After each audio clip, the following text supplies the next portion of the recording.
भूतिया ट्रेन, जलपरियां और भूतिया उल्लू।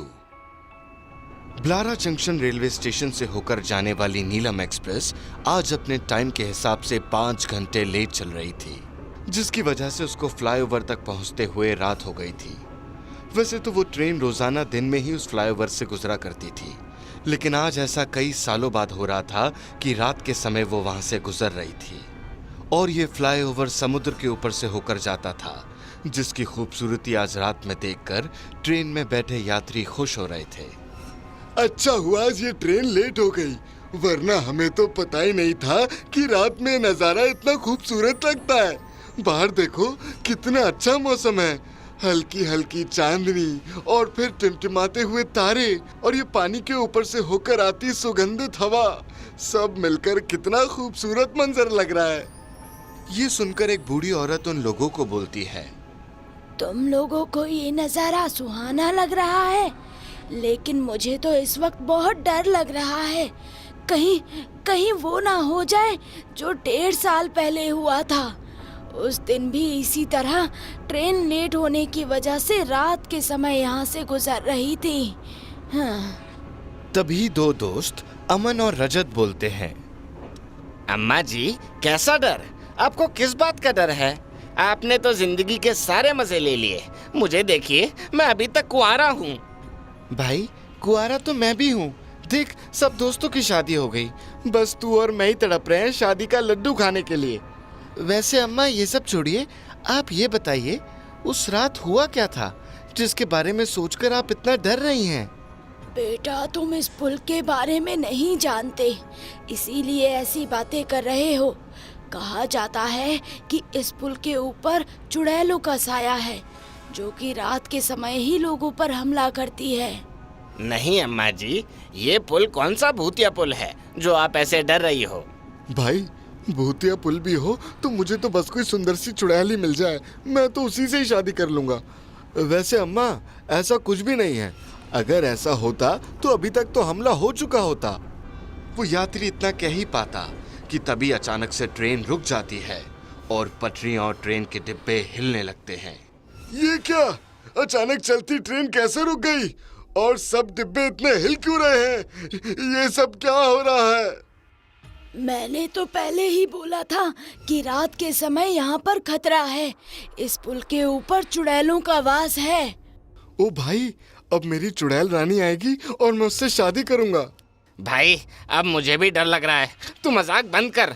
अरे, तुम लोग मजाक समझ रहे हो, पर मैं सच बोल रही हूँ। अम्मा जी, अब आप बार बार ऐसे बोलकर हम सबको डराओ मत।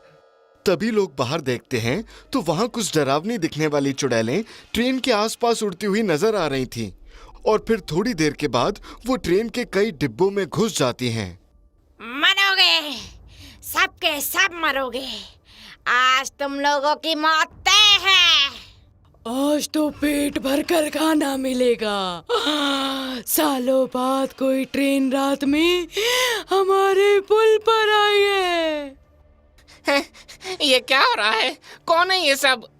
अरे, मैंने तो तुमसे पहले ही कहा था ना कि इस पुल के ऊपर चुड़ैलों का वास है। भाई देख, ये कैसी डरावनी चुड़ैल है। अगर मैं इससे शादी कर लूं तो हमारे बच्चे कैसे होंगे, इंसान या भूत? बस कर यार, तू जब भी मजाक सूझ रहा है। हे भगवान, अब पता नहीं हमारी रक्षा कैसे होगी।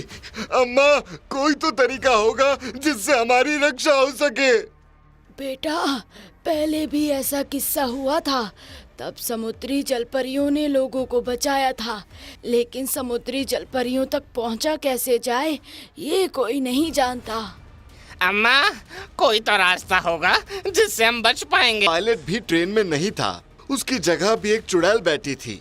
फिर वो अपनी गर्दन पीछे घुमाकर बोलती है, मरोगे, तुम सबके सब मरोगे। ये तुम्हारी आखिरी यात्रा है। बाकी लोग चीख पुकार रहे थे। तभी उन्होंने कुल्लू देखा, जिसकी लाल लाल आंखें चमक रही थी।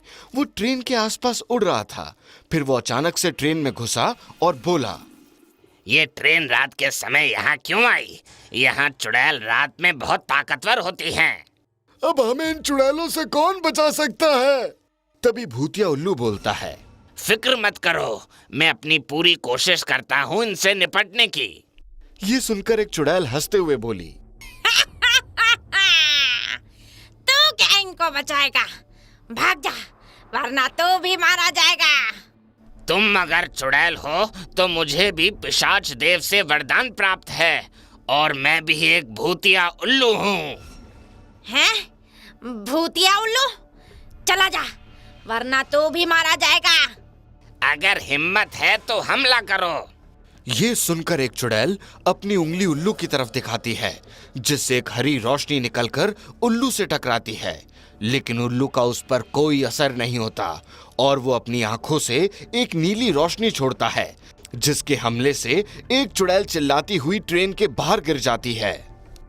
देखा चुड़ैल, मैंने कहा था ना कि मुझे मार पाना संभव नहीं है।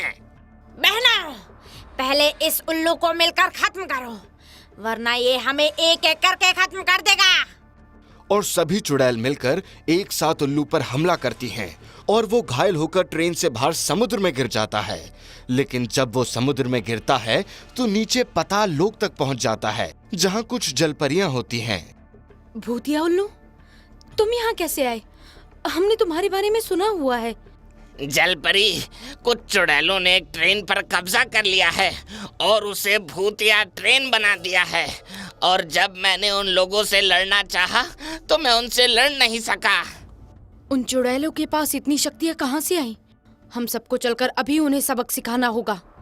फिर सभी जलपरियां समुद्र के ऊपर आती हैं और अपना आकार बड़ा करके चुड़ैल से कहती हैं, रुक जाओ चुड़ैलों, तुम्हें इस तरह लोगों को मारने का कोई हक नहीं है। ओ भाई, मेरा इरादा बदल गया। अब मुझे इन चुड़ैलों से नहीं, इस जलपरी से शादी करनी है। देख तो सही कितनी सुंदर है। अरे भाई, यहाँ मरने वाले हैं और तुझे शादी की पड़ी है। तभी चुड़ैल जलपरी से कहती है, जलपरी, इस पुल को बनाने के लिए हमारे घरों को तबाह कर दिया गया था। उसके बाद हम लोग बेघर होकर मर गए और फिर चुड़ैल बन गए। इसीलिए हम इस पुल पर से गुजरने वाले हर इंसान को मारकर उससे अपना बदला लेते हैं। नहीं, इन लोगों की इसमें कोई गलती नहीं है, इन्हें छोड़ दो। तो फिर ठीक है, अब तुम इनसे पहले मरोगी। फिर चुड़ैल और परियों में लड़ाई हो जाती है। दोनों एक दूसरे पर अपनी शक्तियों से वार करती हैं और एक दूसरे को घायल कर देती हैं। लेकिन युद्ध का कोई परिणाम नहीं निकलता। लेकिन जब भूतिया उल्लू भी जलपरियों के साथ मिलकर चुड़ैलों पर हमला करता है तो चुड़ैलें एक एक करके खत्म होने लगती हैं। सभी पैसेंजर्स ये देखकर खुश हो जाते हैं और जब एक आखिरी चुड़ैल बचती है तो वो बोलती है, तुम जलपरियां इस उल्लू की सच्चाई नहीं जानती, ये बहुत चालाक है। जलपरियां उसकी बात पर ध्यान नहीं देती और उस पर एक साथ अपने हाथों से निकलती हुई शक्ति से हमला करती हैं और इस तरह आखिरी चुड़ैल भी खत्म हो जाती है। सभी यात्री खुश हो जाते हैं और ट्रेन में शोर होता है, जलपरी ने हमको बचा लिया। जलपरी की जय हो, जलपरी की जय हो। हाँ सच में भाई, जलपरी की जय हो। ये सब सुन जलपरियां खुश होती हैं और उल्लू को ट्रेन में छोड़कर वापस पानी में चली जाती हैं।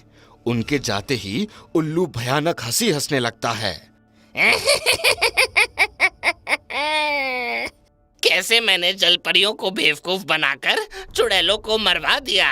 अब तुम सब मेरा खाना हो, मैं किसी को नहीं छोड़ूंगा। इतना सुनकर सभी पैसेंजर्स डर जाते हैं, लेकिन तभी जलपरियां वापस आ जाती हैं। हमें तो शक था भूतिया उल्लू कि तुम भी अच्छे नहीं हो, अब तुम भी नहीं बचोगे। इतना कहकर जलपरियां मिलकर उल्लू पर वार करती हैं और वो चिल्लाता हुआ ट्रेन से बाहर निकल जाता है। लेकिन बाहर निकलते ही वो किसी बम की तरह फटता है और वहीं खत्म हो जाता है। जलपरियों, तुम्हारा शुक्रिया कि तुमने हमारी जान बचाई, पर क्या तुम मुझसे शादी कर सकती हो? तुम मुझे बहुत पसंद हो। इसको माफ करना जलपरियां, ये थोड़ा पागल है, हंसी मजाक करता रहता है। आपका बहुत बहुत शुक्रिया। अब इस ट्रेन में कोई खतरा नहीं है, ये अब किसी भी टाइम इस पुल से होकर गुजर सकती है। और रजत, तुम्हारी शादी हमसे नहीं हो सकती, पर हाँ, जल्द ही तुम्हें एक अच्छी और सुंदर लड़की मिलेगी। इतना कहकर जल परियां वापस पानी में चली जाती हैं और सभी यात्री खुश होकर उनका शुक्रिया अदा करते हैं।